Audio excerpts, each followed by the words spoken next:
The major objectives of a sound manpower policy are, first, to select and train men of the highest fighting efficiency needed for our armed forces in the achievement of victory over our enemies in combat.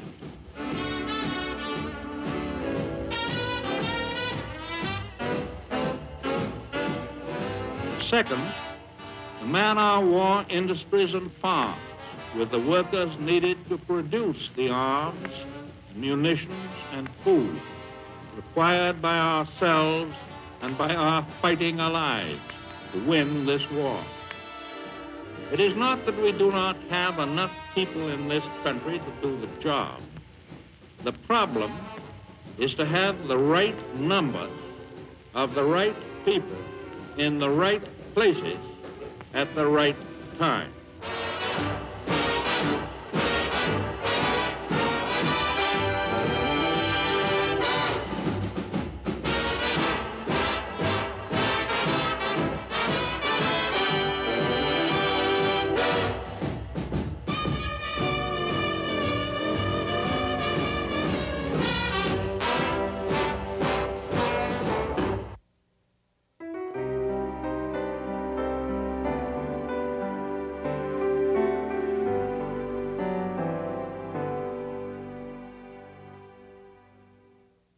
It's often very difficult to get things done quickly in a democracy, but the attack on Pearl Harbor sent a bolt of energy through the people of the United States. At first there was shock and disbelief, then bewilderment and fear, but once the battle was joined and the enemy sized up, there came a fierce and universal determination to win, no matter what the cost. Within a few short months, America was mobilized and transformed. With confidence in our armed forces, with the unbounding determination of our people, we will gain the inevitable triumph, so help us God.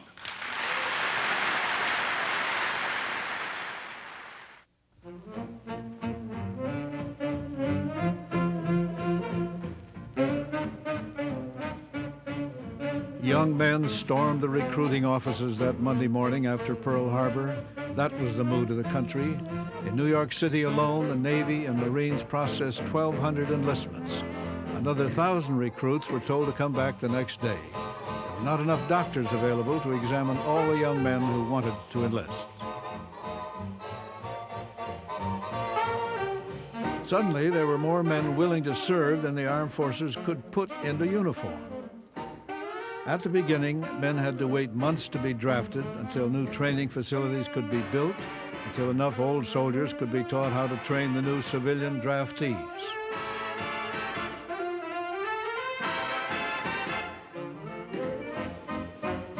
The military training was in itself an educational miracle. Infantrymen had to learn how to abandon ship if they were torpedoed on their way to the war zones. Some draftees who had never learned to swim now had to learn to swim through fire and survive.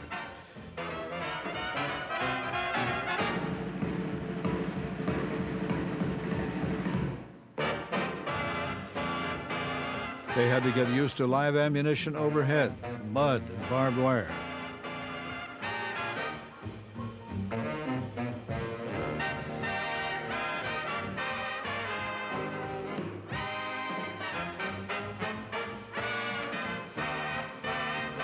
In the end, more than 15 million civilians had been taught to function as soldiers, sailors, Marines, and flyers.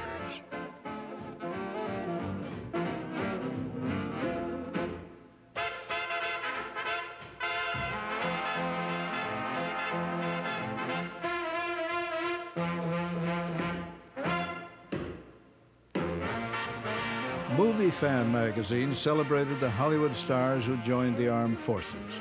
Movie making was considered an essential wartime industry.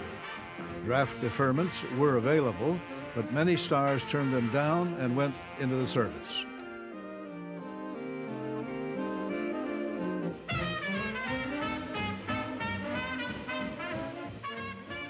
Uncle Sam drafted most of the best athletes. Joe DiMaggio, the New York Yankees, went to the Army. So did Hank Greenberg, the Detroit Tigers home run slugger. Heavyweight champion Joe Louis was assigned to the cavalry.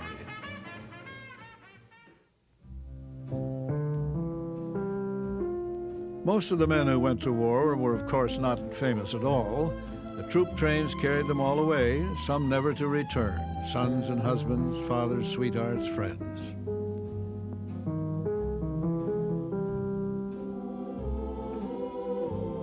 There will be other lips that I may kiss, but they won't thrill me like yours used to do. Yes, I may dream a million dreams, but how can they come true if there will never, ever be another you?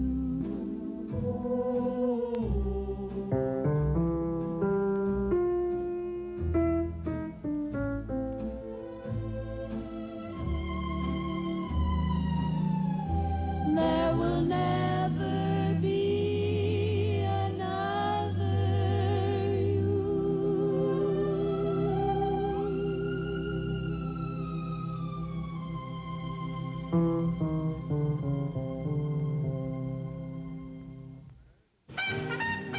American civilians volunteered by the millions to roll bandages, to learn first aid, to donate blood. The spirit of unity and common purpose may be difficult to comprehend today, but it was real. Almost every American wanted to play some part in the war effort. 5.5 million Americans served as air raid wardens and civil defense workers, diligently preparing for air attacks that never came. More than 500,000 civilians joined the Air Warning Service to scan the skies for enemy aircraft. Somehow they stayed alert, even though the only planes they ever saw were friendly.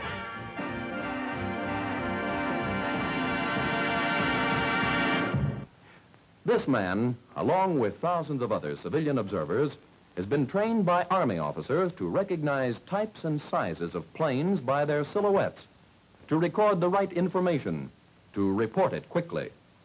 And thus, a single flight of planes headed, let us say, for Cleveland would be seen and reported by hundreds of civilians. The blue signal as New York has a daylight test of the new air raid system.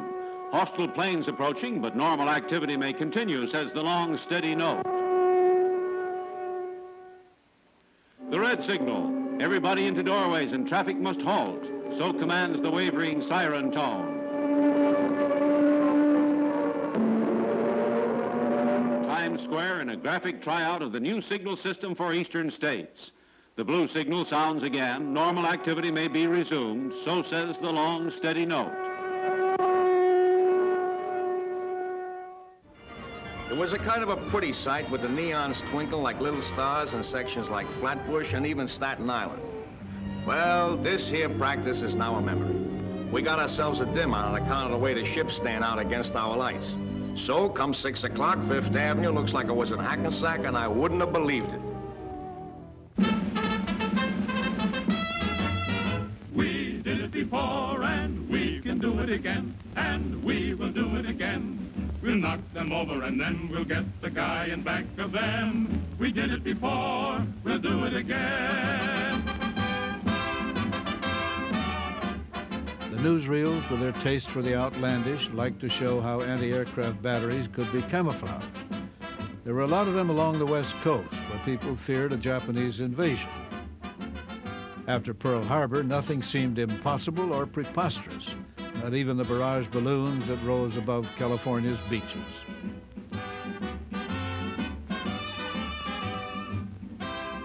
In Washington, armed soldiers moved in to guard the government buildings and ring the nation's capital with anti-aircraft batteries.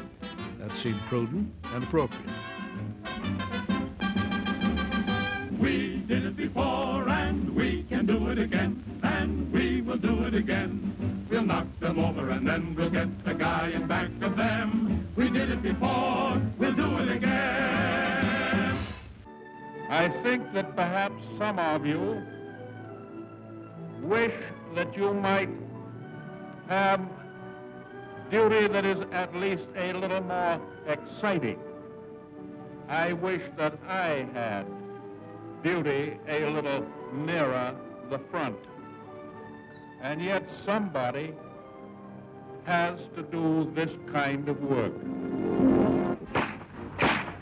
Connecticut was ready for anything. Women of Bridgeport get Thompson submachine gun training. They eagerly respond to Police Chief Wheeler's call. Bridgeport Mayor Jasper McLeavy believes the rest of the nation ought to offer similar training to its womenfolk.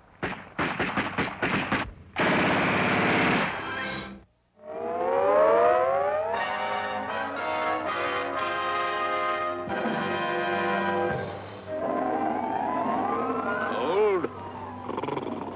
It's so cold it would freeze the nuts off a Jeep.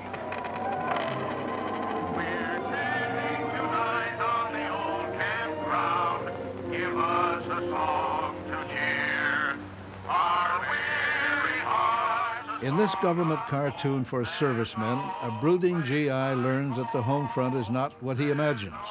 There's no soft life for his father, his mother, or even his best girl.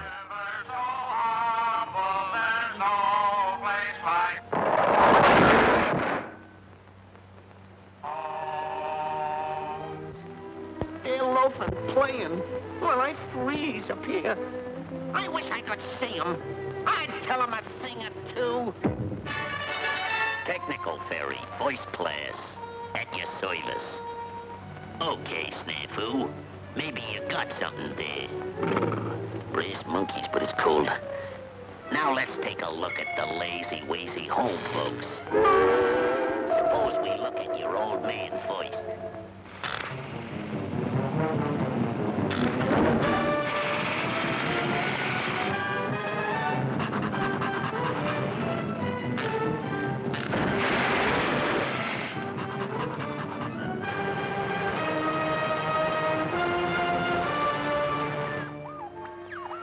Bridge game. Let's see how your ma is making out.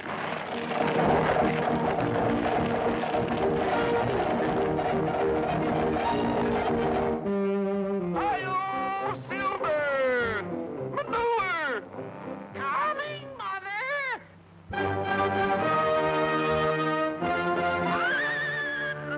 This stuff sure makes things grow, don't it? And that grandpa of yours. They thought I was too old for this job. But don't bother me a bit.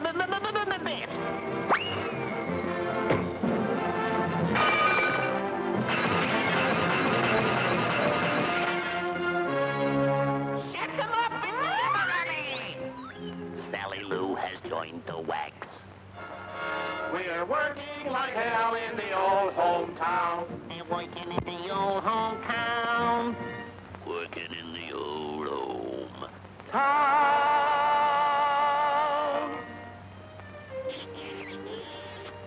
Gosh, I didn't know you cared. Woo-woo.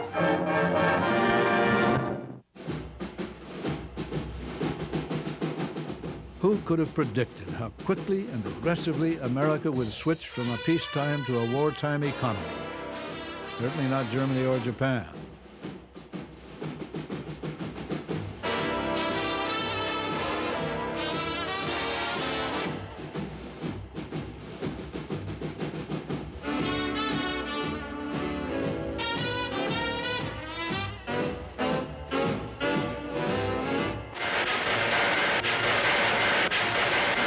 American industry has met the challenge of war. American factories have achieved the impossible. American mass production is delivering the goods. Going first to the great automobile assembly lines, capable of turning out 4 million trucks and passenger cars a year, United States engineers harnessed the skill, mobilized the resources of the most efficient manufacturing system in the world. Peacetime construction was halted. Overnight, tons of machinery and hundreds of plants were hauled away for the duration by workmen converting to war.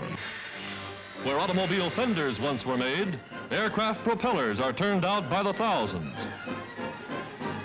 Where watch cases and compacts once were made, now shell cases by the millions.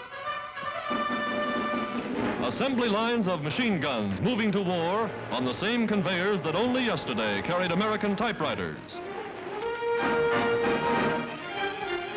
Ladies' lipsticks surrender to war needs that small arms ammunition may be sped to the front. Only coordinated mass production can turn out anti-aircraft guns at the present staggering rate. And this is only the beginning. Only in plants like these could such a gigantic job of production be achieved overnight. This is industrial America at war. The arsenal of democracy delivering the goods.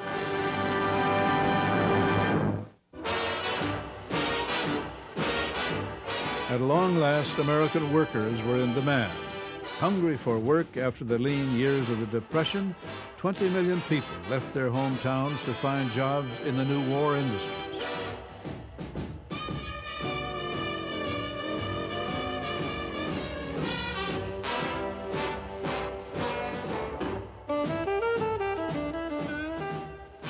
A full 15% of the population just picked up and moved, mostly to communities that were ill-prepared to absorb them.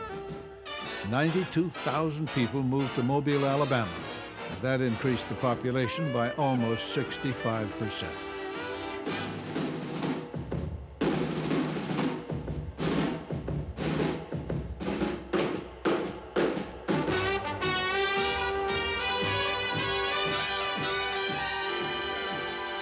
A crush of new people overwhelmed most wartime boom towns.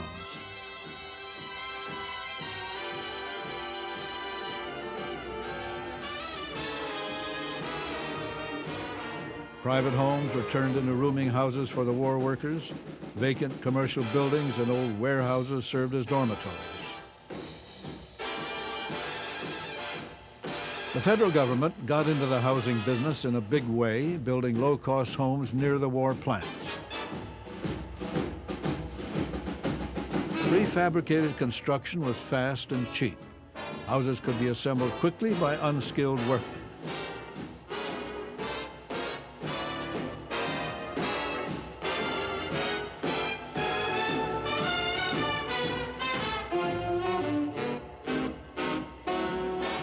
The government built row upon row of prefab houses. War workers with families were glad to get into them. They were better than nothing at all. At one of the famous Henry Kaiser shipyards, the Brockmiller family have established an amazing record in the annals of shipbuilding.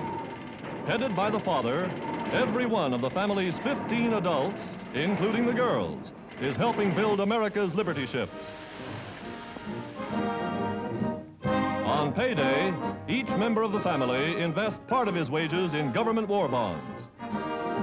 Father Brockmiller brought his big family of children and grandchildren here to work nearly a year ago, and they've certainly made good on the job. Mother's role is in the kitchen. Cooking and serving food for 29 hungry Brockmillers is a job in itself.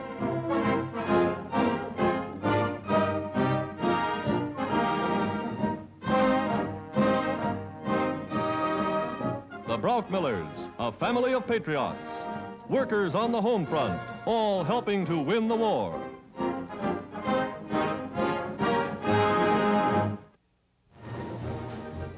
Henry Kaiser figured out how to build ships the way other people built prefabricated houses.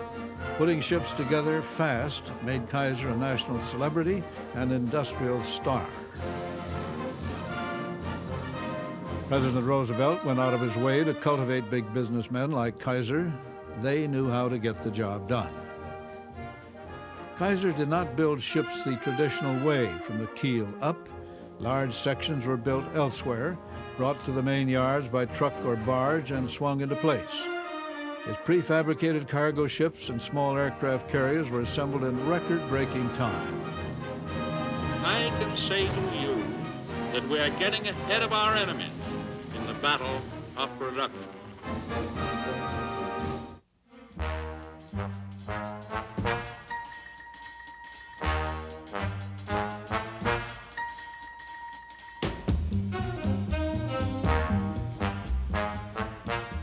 Before the war, it took about a year to build a cargo ship. Kaiser, with his prefab techniques, cut that down to 56 days. And once, to boost morale, his workers built a Liberty ship in just 2 weeks.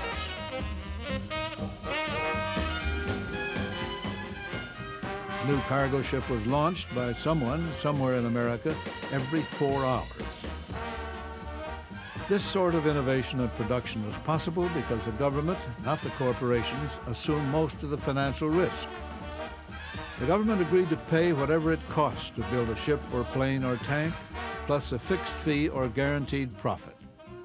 This cost-plus arrangement was no secret, but American advertising and propaganda emphasized patriotism and production. Profits were rarely mentioned. American industry's wartime mission was to outproduce the enemy, to ship overwhelming amounts of arms and ammunition to the war zones. The problem, especially in the Atlantic, was submarines. American strategy was simple: build more cargo ships than the enemy submarines could possibly sink. It worked.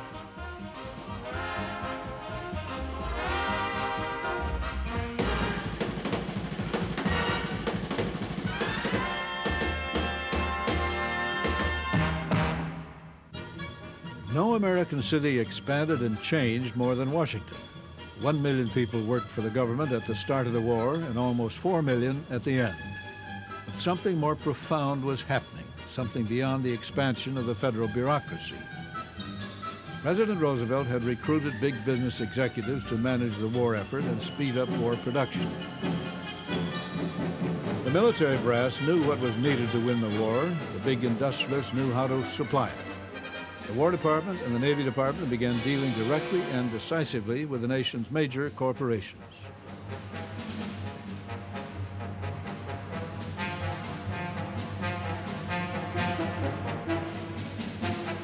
Billions of dollars changed hands without much congressional supervision.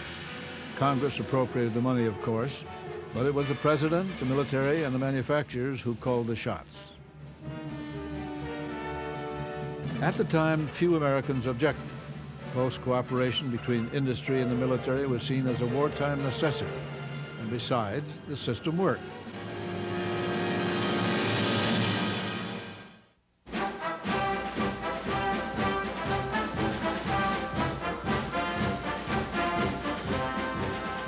In 1943, the newsreels covered what they called the world's biggest parade up Fifth Avenue in New York City. It was a symbol of America's military and industrial mobilization, and it lasted well into the night. Before the war was over, 31 million men between the ages of 18 and 44 would register for the draft without protest, and 15 million American men and women would serve on active duty. It was truly astounding what Americans produced during World War II. 400,000 artillery pieces, 4 million tons of artillery shells, 100,000 tanks, 15 million rifles and machine guns, and 40 billion bullets, 87,000 warships, 300,000 airplanes, and more than 2 million trucks. A tremendous national achievement.